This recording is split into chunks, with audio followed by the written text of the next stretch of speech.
Good morning, everyone. This is the reflection for Wednesday, the 6th of May. I am Esther, one of the worship team in East, Old and Inverarity Church. I wondered how many of you rushed outside on the 1st of May to wash your face in the dew. This was an old Druid festival of Beltane, which meant if you washed your face in the dew, you would have good health, beauty and good fortune.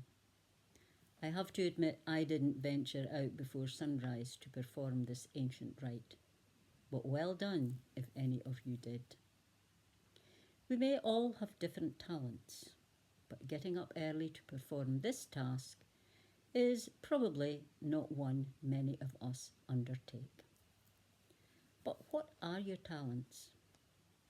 When I was a teenager, I helped my dad in his newsagent and tobacconist shop, locally called Muchies. Some of you may remember it. It was a 6:30 a.m. start, as all the papers were delivered early in the morning.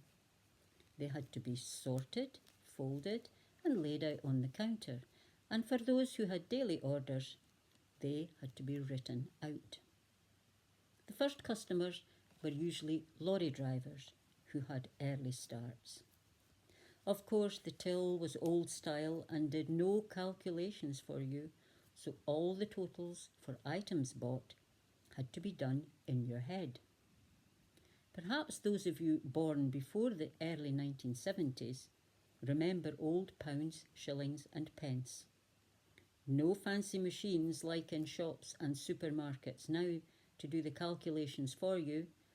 It had to be done in your head or jotted down on paper, which took time. It was especially difficult because we had halfpennies to deal with as well. The decimal system is so much easier, but it did give me a good grounding in mental arithmetic. And it did give me good experience in dealing with the public, and it was good to become acquainted with the regular customers, always bearing in mind that the customer is always right. So fast forward 60 years or so, and I work one afternoon a week in our church charity shop, the Big Kirk Shop in the High Street.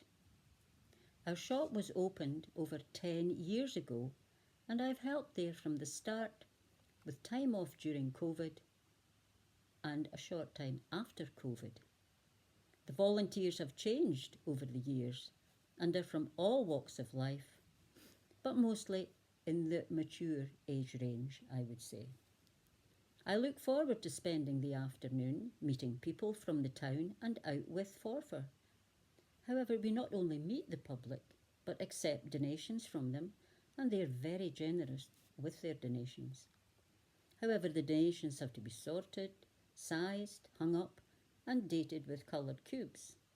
But we accept all donations except electrical goods.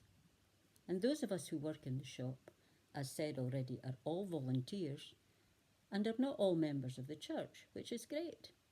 But we are always welcoming for any new volunteers. We often get complimentary comments from the public about how friendly and welcoming the shop is. And we see ourselves as serving the community and part of our mission work. But it's like anything else which happens in any club or group.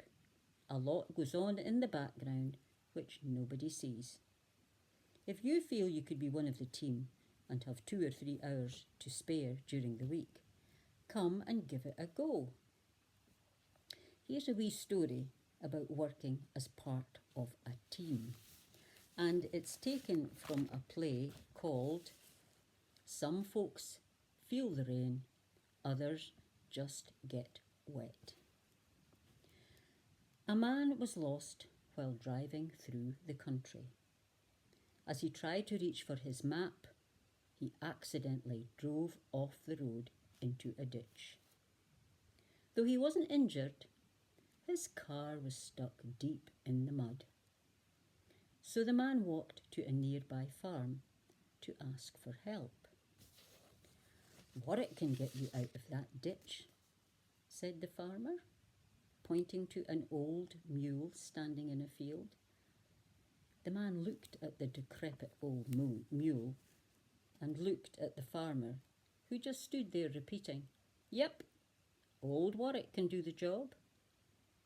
The man figured he had nothing to lose. The two men and the mule made their way back to the ditch. The farmer hitched the mule to the car, and with a snap of the reins he shouted, "Pull, Pat! Pull, Jack! Pull, Fred! Pull, Warwick!" And the mule pulled that car right out of the ditch. The man was amazed. He thanked the farmer, patted the mule, and asked, "Why did you call out all those names before you called Warwick?" The farmer grinned and said, "Old Warwick is just about blind. As long as he believes he's part of a team, he doesn't mind pulling." And to that end, I would like to finish by reading one of my favourite verses from the Bible, which you find in Romans, and it's taken from the Message translation. "If you preach, just preach God's message, nothing else. If you help, just help. Don't take over. If you teach, stick to your teaching. If you give encouraging guidance, be careful that you don't get bossy. If you're put in charge, don't manipulate.